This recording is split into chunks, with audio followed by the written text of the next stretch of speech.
Welcome to the awards plenary.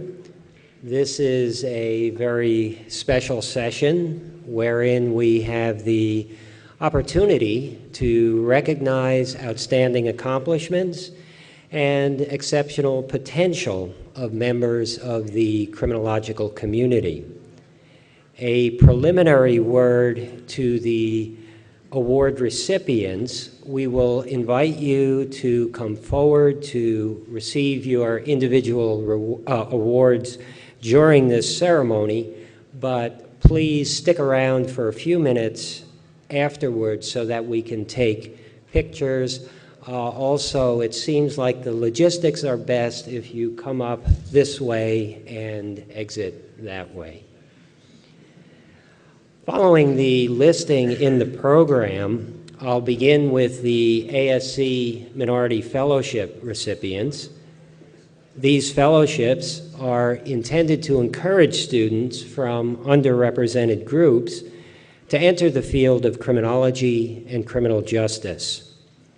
Criteria for the evaluation of the applications include prior academic performance and demonstrated potential to the discipline, to contribute to the discipline in the years ahead.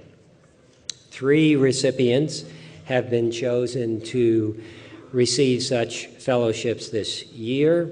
I'll announce them in alphabetical order and ask each recipient to please come forward to receive the award after being recognized. The first is Aubrey Jackson from Ohio State University.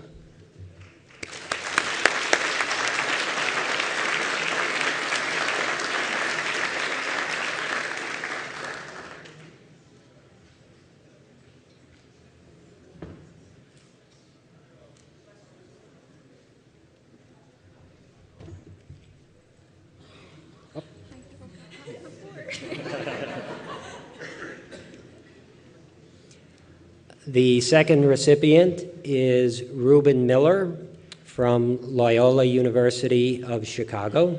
Please come forward.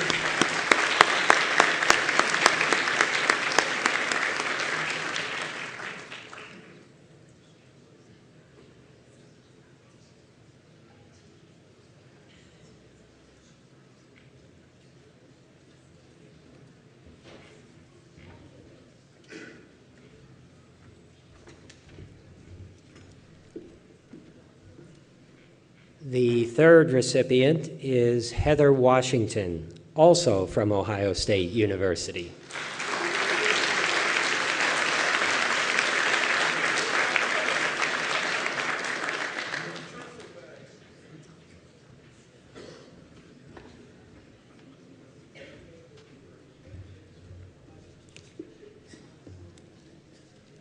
Next, we turn to the Jean Carté Student Paper Awards. These awards are given to outstanding scholarly work of students. As stipulated in the guidelines, submissions are rated according to the quality of the conceptualization, the quality of the writing, significance of the topic, clarity and aptness of methods, command of relevant work in the field, and contribution to criminology. 3 prizes have been awarded. Once again, I'll ask the winners to come forward after being recognized. We have co-winners of the 3rd prize. They are Sydney Knight from Indiana University for the paper Trading Spaces, Drug Markets, Homicide, and Economic Context Across U.S. Counties.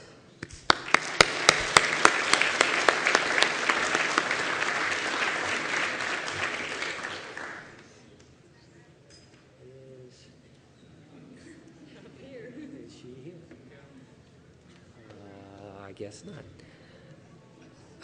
The other co-winner is Dina C. Carson from University of Missouri, St. Louis, for her paper examining the effect of peers on changes in delinquent attitudes, a longitudinal study.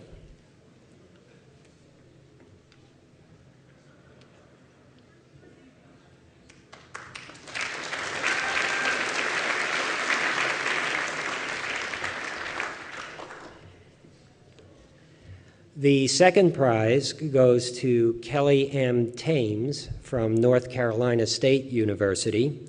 The title of the winning paper is Examination of the Effects of Social Support on Homicide Across European Regions Over Time.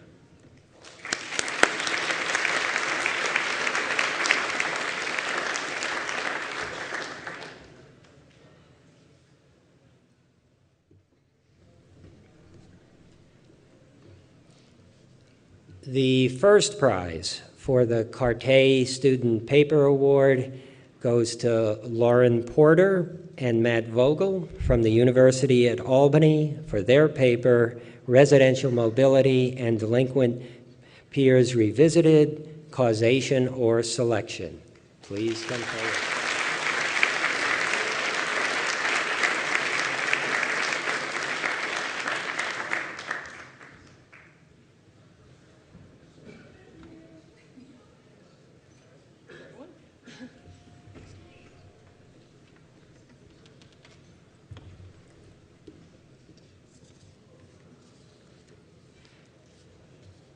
We now move on to the Teaching Award. This is a Lifetime Achievement Award designed to recognize excellence in teaching over the span of an academic career.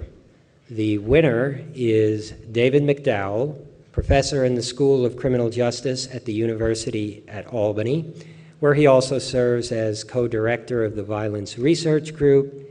His primary teaching responsibilities are for courses on statistics and quantitative methods. As a fellow member of the Albany faculty, I can affirm that he has a stellar reputation as a teacher.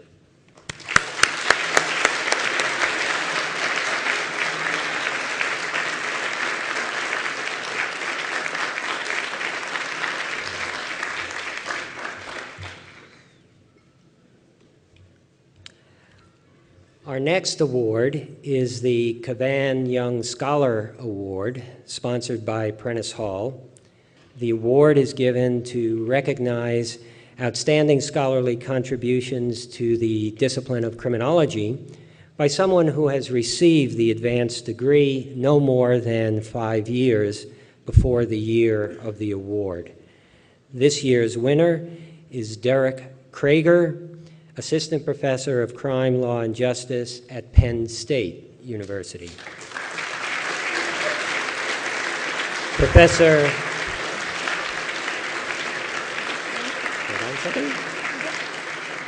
Professor Krager's primary research interests lie in understanding adolescent social context and the intersection of peer networks and health risk behaviors. The results of his research have been published in the leading journals of criminology and other social science disciplines. Let's congratulate him. And our Prentice Hall representative can present the check.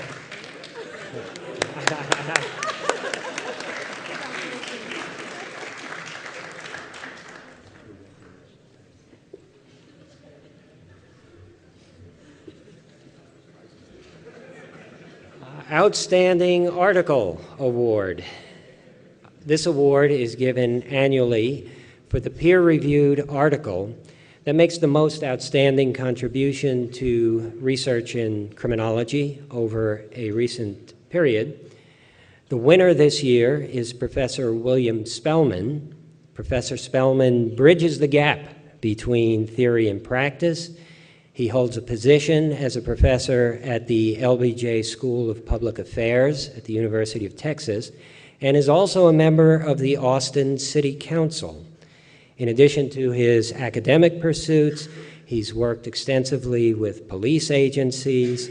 The title of his award-winning article is Crime, Cash, and Limited Options, Explaining the Prison Boom.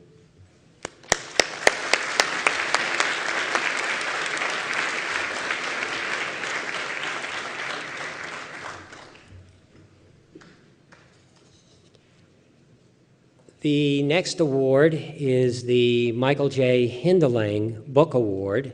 This award is given annually for a book published within the past 3 calendar years that makes the most outstanding contribution to research in criminology. The winner of the 2011 Hindelang Book Award is Randolph Roth. Randolph Roth is professor of history and sociology at Ohio State. He specializes in the history of the U.S. from colonial times to the present. He's being recognized for his outstanding book, American Homicide.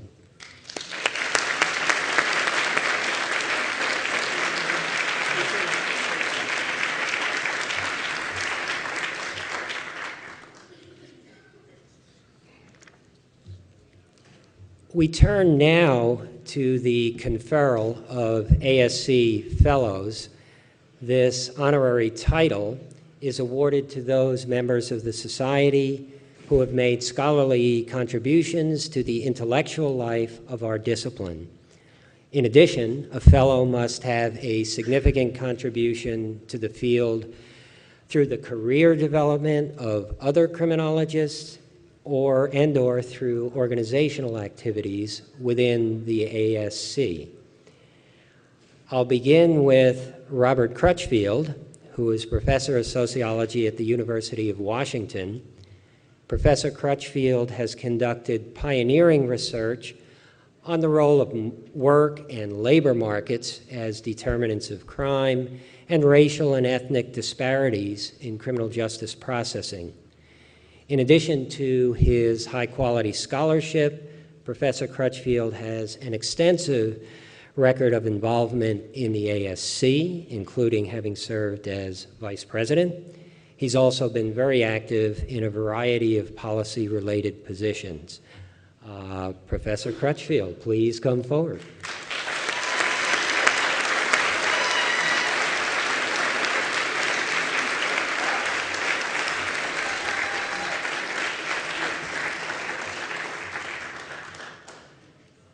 Our next colleague to be recognized as a fellow is Todd Clear, Dean of the School of Criminal Justice at Rutgers University.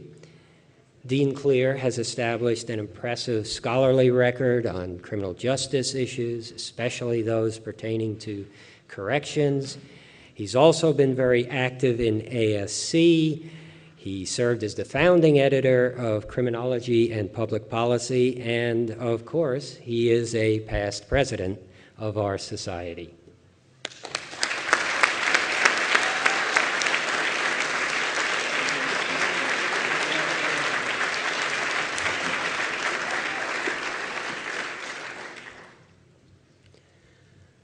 We now recognize Alex Picaro, who is professor in the criminology program in the School of Economic, Political, and Policy Sciences at the University of Texas at Dallas.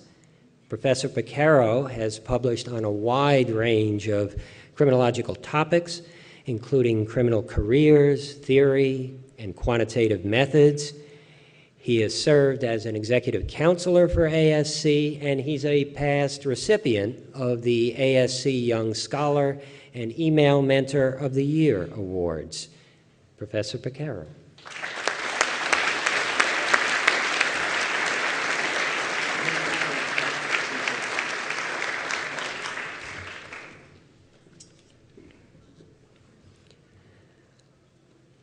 Our final honoree as an ASC Fellow is Ralph Taylor, Professor of Criminal Justice at Temple University.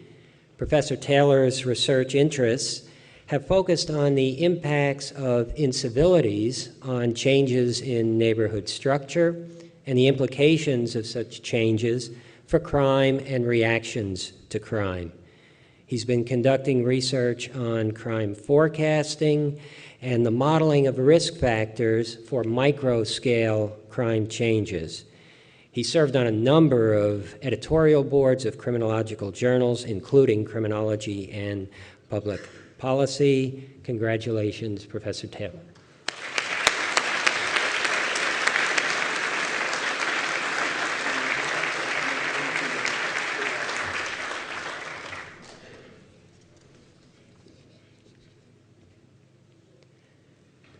The Herbert Block Award recognizes outstanding service contributions to the American Society of Criminology and to the professional interests of criminology. This year's winner is Henry Pontel, Professor of Criminology, Law, and Society, and of Sociology at UC Irvine. Professor Pontel's scholarship spans a number of areas in criminology, including white-collar and corporate crime, crime seriousness, healthcare fraud, financial fraud, and most recently, comparative criminology. He has received multiple honors and awards from professional societies, and he's a past vice president of ASC. Professor Pontel.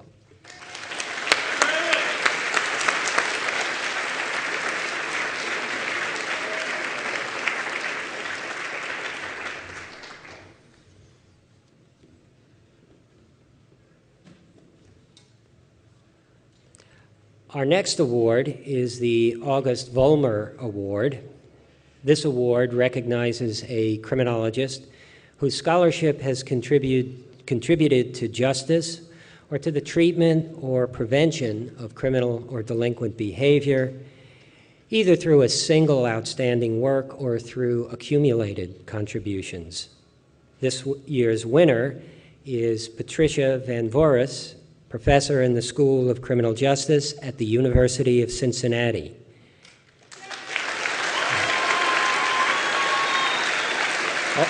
Hold on, Pat, hold on. Professor Van Voorhis has played a leading role in many research projects and partnerships that have facilitated the implementation of evidence-based correctional interventions. In addition to her numerous scholarly publications in academic outlets, she's been heavily involved in disseminating best practices to correctional practitioners. Now, Professor Van Voorhis.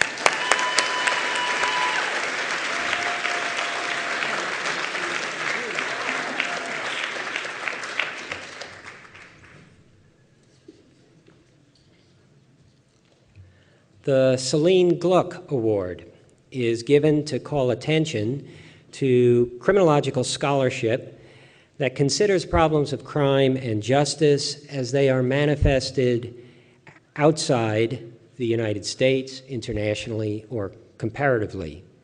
This year's winner is Manuel Eisner, who is professor of comparative and developmental criminology and Deputy Director of the Institute of Criminology at the University of Cambridge.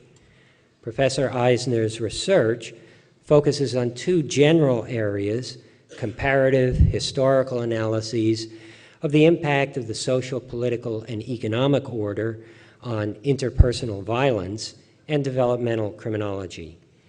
He has published extensively in at least 3 languages: English, German, and French. Professor Eisner, congratulations.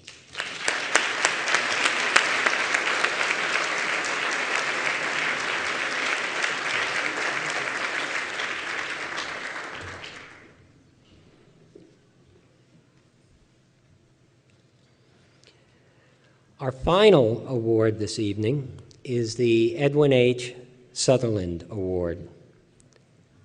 The Sutherland Award recognizes outstanding contributions to theory or research in criminology on the etiology of criminal and deviant behavior, the criminal justice system, law, or justice.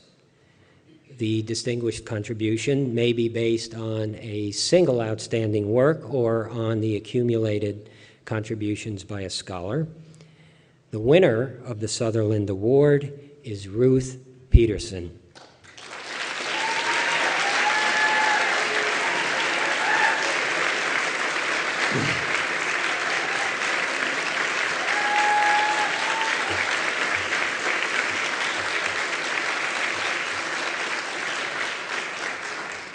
Ruth Peterson is Professor Emeritus of Sociology at Ohio State. Prior to her retirement, Professor Peterson held the positions of Distinguished Professor of Social and Behavioral Sciences, Professor of Sociology, and director of the Criminal Justice Research Center at Ohio State. She has published highly influential studies on criminal justice decision-making, capital punishment, and the effects of inequality on crime. Her most recent contributions include analyses of the linkages among racial residential segregation, social disadvantage, and urban crime. Professor Peterson has served as vice president of ASC and has received many ASC awards and honors. I will not enumerate them because it would take too much time away from the Sutherland Address, which she will deliver after receiving the Sutherland Award. Congratulations.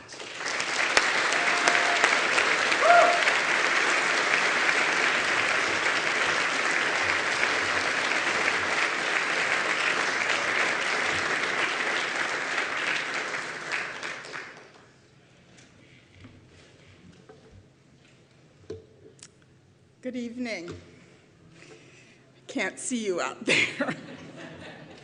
That'll make it easier to give this talk. Thank you so much. I am extremely honored to receive this award, and I feel quite humble to stand here in the company of so many of the best criminologists in the world as the Edwin H. Sutherland Award recipient. Indeed, I have been in awe of the prospects of this moment since Steve called me in early summer and informed me about the award. I was speechless then and have felt so since. I thank you all. I am especially grateful to the nominations committee, to colleagues who put together the nomination, and 3 sets of people that have helped me to shape, who have helped to shape me and my scholarship. And if I could get this on,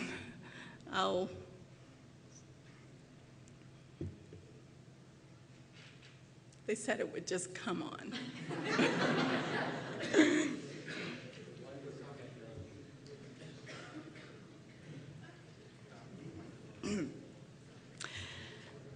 First are members of my family who set in motion a self-fulfilling prophecy following a dream that my grandfather had prior to my birth.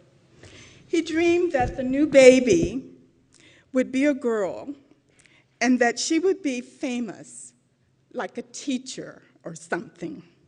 That's what they told me. The remainder of my family took this omen to heart and went out of their way to help me acquire academic skills and to encourage my curiosity. Before I started school, my young aunts taught me to read and taught me whatever they learned on a daily basis in school. The grown-ups made sure that I had books, and everyone, including my younger sibling, let me get away with fewer chores and other duties in favor of reading and studying. After high school, my aunts made sure that I went to college when there was no real likelihood that that would be a possibility.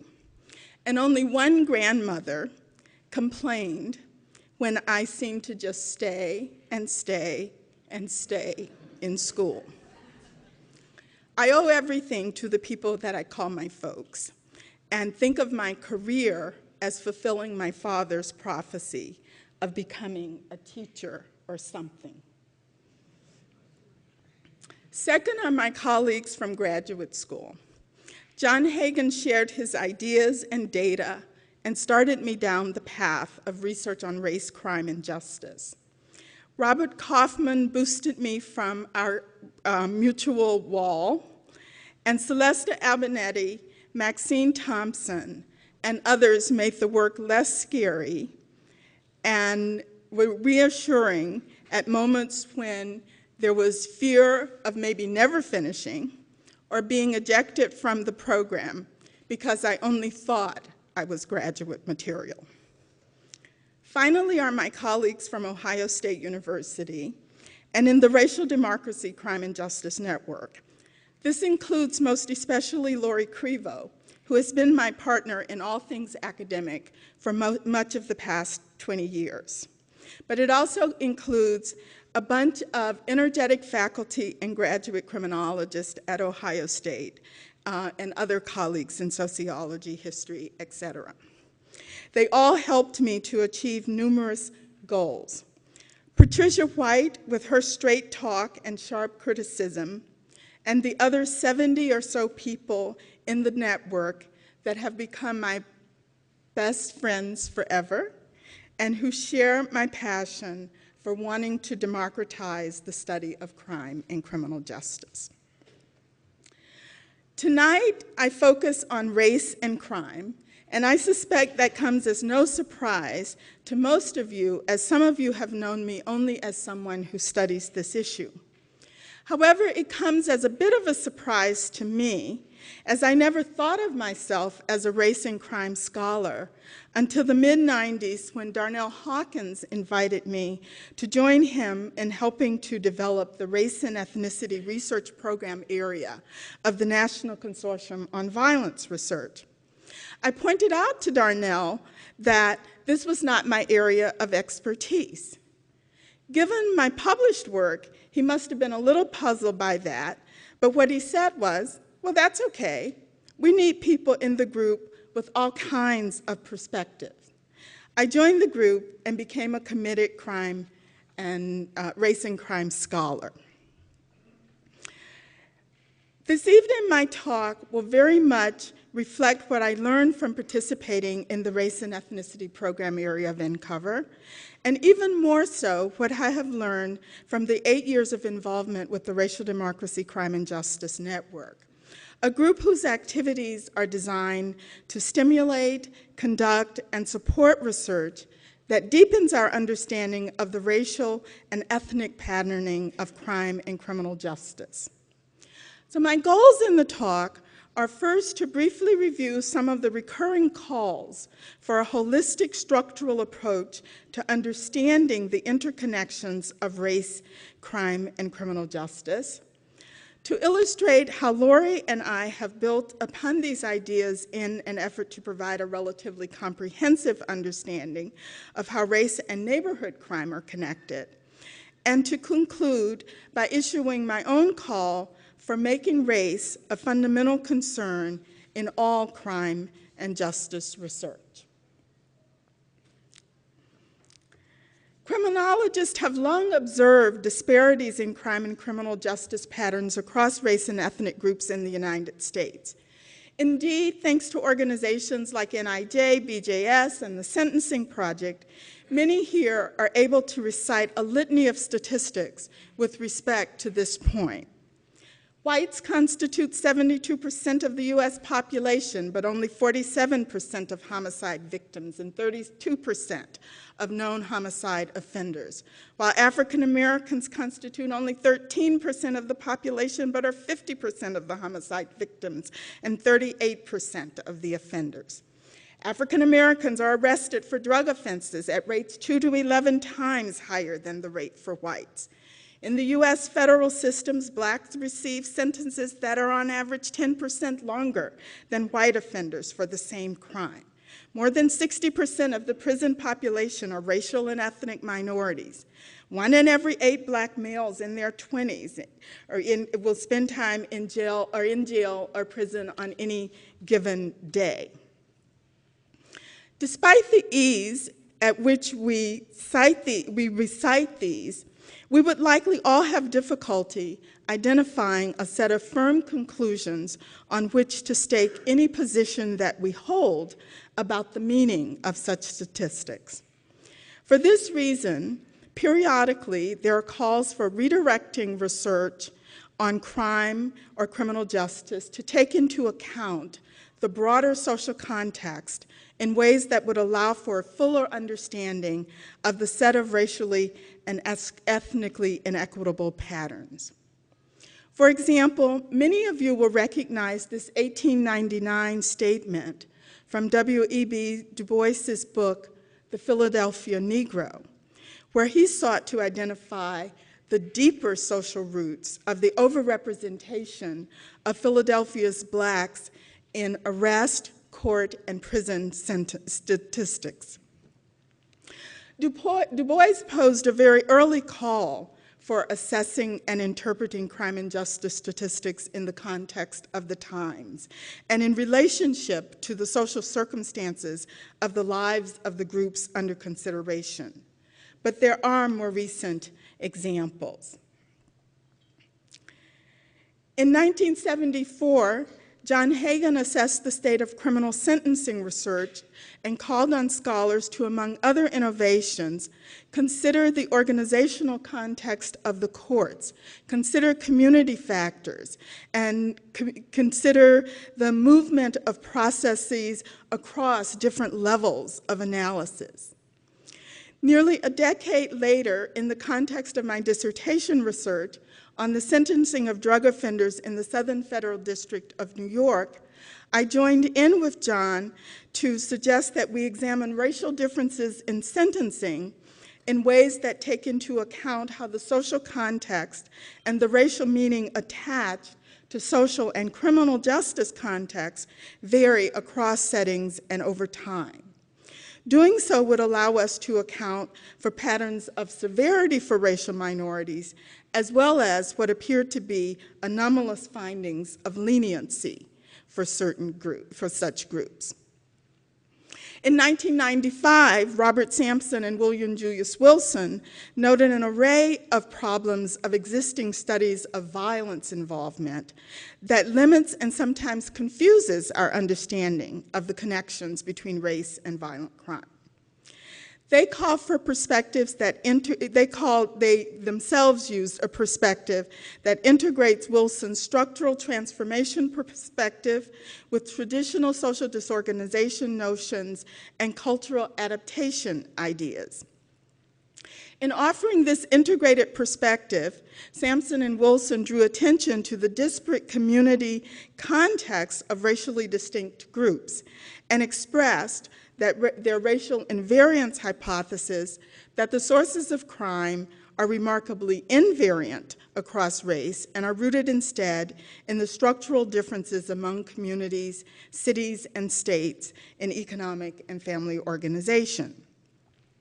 They also encourage scholars to examine the role of structural differentiation in generating differential crime levels across communities of different colors. At about the same time that Sampson and Wilson were assessing the state of knowledge on race and violence, Lori Crevo and I were beginning a collaboration on race and urban crime that would culminate in our 2010 book on divergent social worlds, neighborhood crime, and the racial spatial divide. We asked researchers to embed their analyses of race-ethnic differences in crime in an understanding of broad structural arrangements of society, and to undertake empirical investigations that compare racially distinct but economically similar communities. These repeated calls for undergirding the study of race and crime and race and criminal justice within a broad understanding of racial structure boils down to scholars recognizing that inequality in crime and criminal justice cannot be divorced from the broader inequalities that characterize society, and that if we truly want to address problems of crime and the inequities in the application of justice, we must do more to document and explicate their underlying structural bases. How have I tried to heed these calls in my own work? I hope to demonstrate this by providing some exemplary findings from 3 of my projects with Lori. In one of our earliest articles, I must have skipped an awful lot of things here.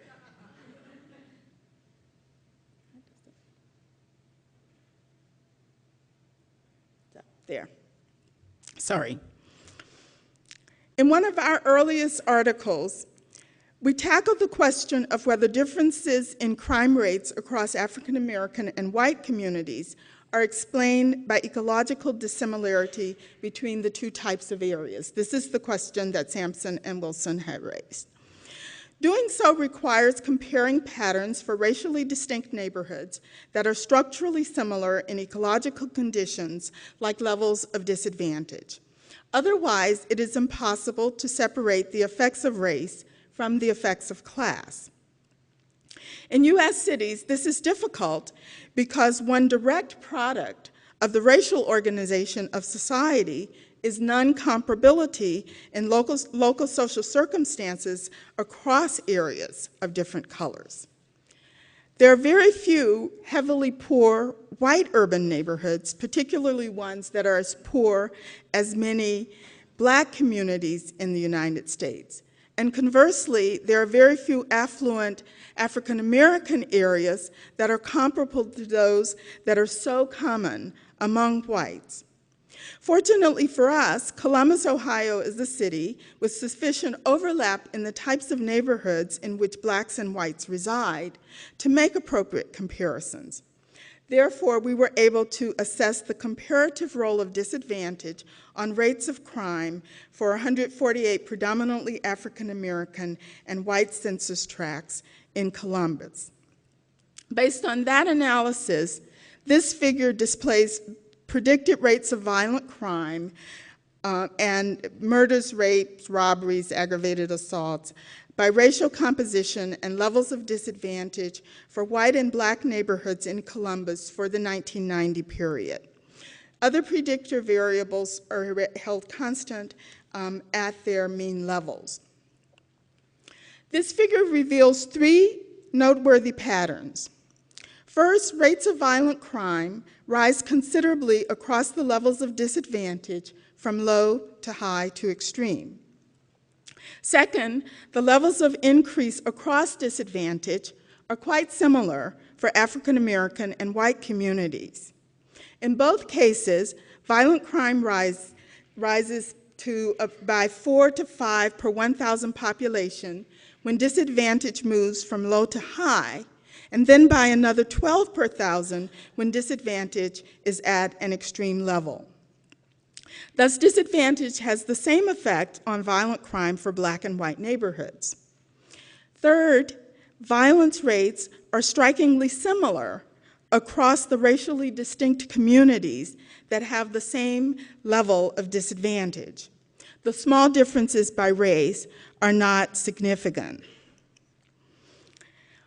I like to say that whites would experience much lower levels of violent crime. They would be better off living in African American communities with low levels of disadvantage than in white communities with extreme levels of disadvantage. So consistent with Sampson and Wilson, a large part of the racial difference in neighborhood crime is due to the fact that whites and African Americans often live in ecologically dissimilar areas. Thomas McNulty studied rates of crime for block groups in Atlanta for 1990 with very similar results. See if I can do one at a time.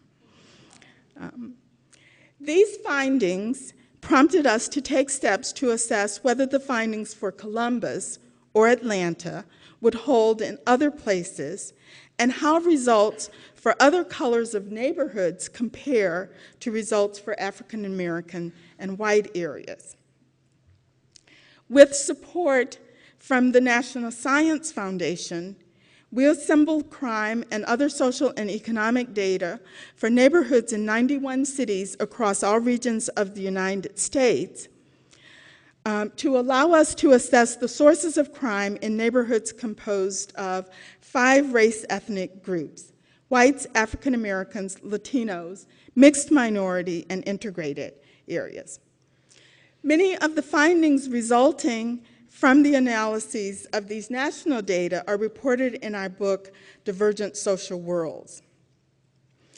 We also report in the book our perspective on neighborhood crime. It draws on traditional criminological arguments integrated with themes from urban sociology and the sociology of race and ethnicity. Our main theme is that inequality in neighborhood crime is an outgrowth of a racialized social structure that is organized to produce, reproduce, and sustain the privilege of whites over other groups and to position African Americans at the bottom of the social hierarchy. This racial order is maintained in large part through racial residential segregation stemming from housing market discrimination and whites' resistance to living in neighborhoods with subordinate groups, and particularly African Americans. Residential segregation is consequential, I think it's supposed to be, because it is linked with patterns of inequality in important social conditions across neighborhoods and the rewards or lack thereof and outside investments that accrue from them. The ultimate result is that whites, African Americans, Latinos, and others are highly segregated from one another in areas where social and economic conditions are not nearly comparable. This racial spatial divide sets the stage for ethno-racial inequality in crime. Just how divergent are the social worlds of race-ethnic groups in U.S. urban areas? As one example of the answer to this question, this graph presents the distribution of disadvantage across African American and white neighborhoods within the United States. The disadvantage index combines levels of poverty, joblessness, low-wage jobs, female-headed families, lack of college graduates, and lack of professional workers. A value of 0 is average disadvantage. Positive values show increasingly high, above average levels of disadvantage, and values below 0 show increasingly low disadvantage.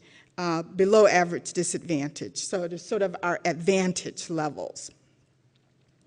The distribution runs from the most advantaged areas on the left to the most disadvantaged neighborhoods on the right. And there are 3 points to make about this figure. First, very few neighborhoods have average disadvantage. There are very few areas located around that 0 value. Most have above or below average levels. Second, reflecting the racial spatial divide, a substantial share of white neighborhoods have low levels of disadvantage. Those are the ones in the white bars that you can see. Most are clustered on the left.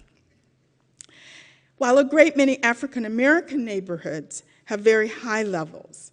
Indeed, over 25% of African American neighborhoods are at the high tail of very high disadvantage.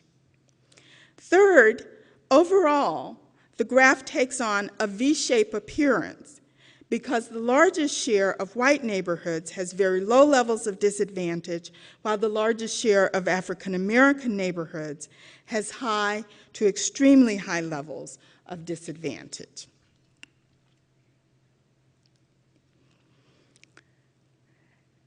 This same general pattern holds for the comparison between white and Latino neighborhoods. However, levels of disadvantage for Latino areas are somewhat less extensive than those for African American areas.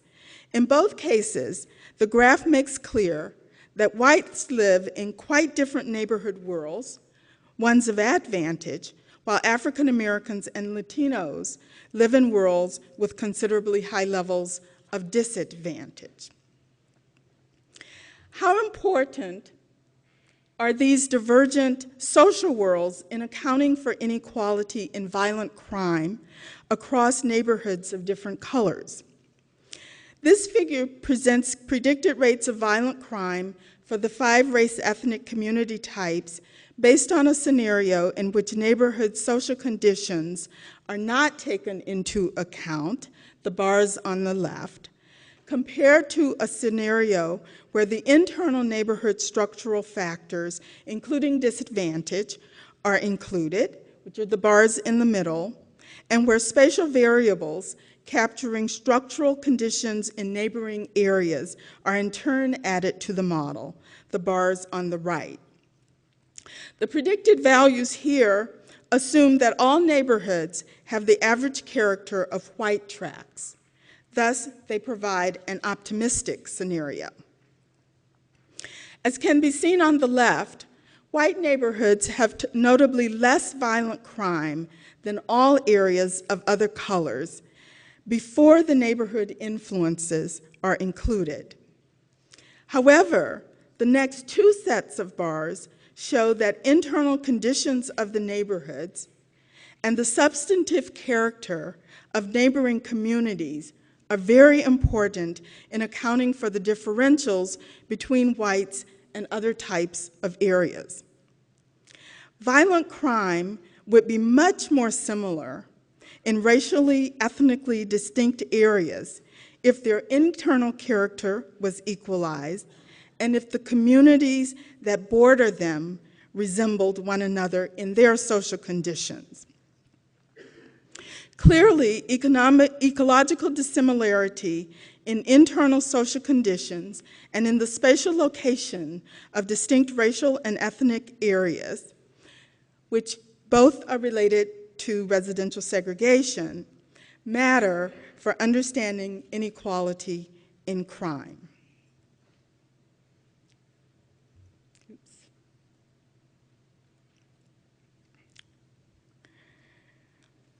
This final graph is from a 2009 article that Laurie Crivo, Danielle Kuhl, and I published using the national data to assess the role of citywide racial residential segregation in levels of neighborhood violence. Prior research has established that segregation plays an indirect role in crime through the way that it concentrates disadvantage or advantage for various groups. Here we ask whether segregation also has direct consequences for neighborhood crime and whether such effects transcend the race-ethnic composition of the neighborhood. In other words, we really wanted to know whether white neighborhoods also suffer higher levels of violence or other crime when they are located in highly segregated communities. Based on results for a model showing that neighborhood violent crime rates are significantly higher in more highly segregated cities, and that this is the case net of both disadvantage and the racial composition of areas, this figure displays the percentage change in violence rates for a 1 standard deviation increase in black-white residential segregation for the various types of neighborhoods. Note the general similarity of effects for white, African American, and Latino communities, where a 1 standard deviation increase in segregation is associated with a 15 to 20% increase in neighborhood violence in these 3 types of homogeneous communities. A 1 standard deviation increase has a stronger impact in mixed minority and integrated areas. However, these are not statistically distinct effects. In general, then, white neighborhoods do not avoid the deleterious effects of segregated urban life within large cities, and we really wanted that to happen.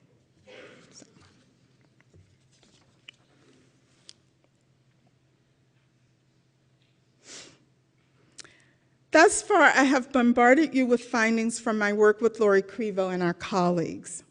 However, my purpose in doing so was not simply to familiarize you with our work.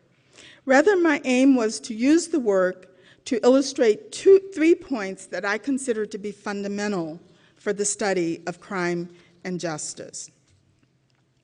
First, I hope that our work helps to make it clear why I titled this talk "The Central Place of Race in Crime and Justice." Working with Laurie, I have come to recognize that race and ethnicity are very much at the core of the study of crime, crime control, and criminal justice, even for those not interested in race-ethnic variation. If our perspective that racial hierarchies held in place by segregation and related mechanisms explain why crime is low in white areas, high in African American areas, and in between these and other types of areas, then it provides a general explanation of why we have variation in the distribution of crime overall, and not just in terms of race-ethnic variation. Second, putting race at the center means supplementing traditional perspectives on crime or justice with theories of social inequality or race-ethnic stratification that accounts for the underlying racial organization. When a society is organized along race-ethnic lines, we cannot assume that the sources and responses to crime or the application of criminal justice are race-neutral in their effects or consequences. We have to articulate how individuals or groups are placed in the different circumstances or settings that underlie variation in crime and criminal justice across types of people and places. I hope that my work does this. I know that important scholarship in other areas illustrate how enjoining crime and justice theory with broader perspectives yield fruitful insights. And I just want to mention two such areas. Much scholarship on criminal punishment draws on racial stratification or urban structural perspectives with extremely useful results. Here I have in mind work like Bruce Western's Punishment and Inequality, which demonstrates how the growth of incarceration in the US has contributed to and exacerbated social inequality, especially for undereducated minority populations. Diva Pager's convincing work on how a criminal record marks one's life chances, but differentially so for persons of different racial backgrounds, along with her analysis showing how incarceration reproduces joblessness among African American males. And recent work by Alexis Harris and Catherine Beckett indicating how monetary sanctions are intimately tied to broad patterns of social stratification and racial and ethnic inequality in the United States provide very real lessons for us about ways in which we can draw on broader perspectives and also maintain our criminological viewpoints. Also, studies of immigration and crime are often grounded in social disorganization or other traditional perspectives. However, they simultaneously draw on thinking about how immigrant composition or immigrant status is embedded in society, with its meaning varying across situations, settings, and time.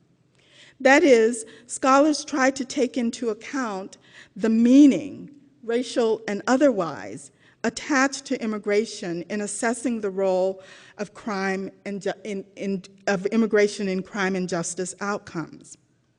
A variety of Ramiro Martinez's work considers this issue, and Maria Velas and Christopher Lyons have undertaken work showing that the effect of immigrant composition on neighborhood crime is conditional on political opportunity structures and resources for mobilization in areas. And I'm pleased to mention an Ohio State graduate student, David Ramey, who is also observing a variable influence of immigrant composition and changes in immigrant composition in different types of city environments, that this matters for levels of neighborhood crime. Well, I could go on with the examples in an array of other areas, and I will do so in the formal paper. However, I think that you get my point. research that embeds its assessments of crime and justice issues within an understanding of structured societal inequality and the dynamic ways in which individuals and groups interface with social structures, help to provide a deeper understanding of the sources and consequences of crime and justice outcomes than heretofore available. This is true whether researchers are explicitly interested in explicating the strong links between race, ethnicity, and crime or criminal justice, or in explaining general patterns of offending victimization, legal decisions, consequences of policing, incarceration, etc. Finally, my work signals that reducing crime or eliminating disparities in crime and justice require tackling their fundamental sources. Clearly, this is no easy task, as it is hard to imagine how we would go about altering deeply rooted social structures that harm some and benefit others. Yet I bring this point up because it is important to face the reality that relying solely on traditional criminal justice solutions will mean a continuation of the broad patterns of crime and justice that we currently observe, including with their detrimental consequences for whites and their neighborhoods, as well as the rest of us. Because of the emphasis that we placed on residential arrangements and our findings regarding mortgage lending, in the foreword to Divergent Social Worlds, John Hagan suggested that perhaps residential loans is a vehicle by which we can begin to counteract the long-standing and entrenched racial divide that is at the source of crime problems. Perhaps so, and undoubtedly other potential mechanisms of starting points are suggested in other work that embeds the understanding of crime or justice in the broader structural context. Thus, I feel that there is much to be gained in understanding and perhaps in pointing to potential solutions for crime and justice problems by grounding research in knowledge about broader social structures and processes, and in recognizing that race is a core organizing construct that operates to generate the patterns, sources, and consequences of crime and criminal justice that we observe. Thank you very much.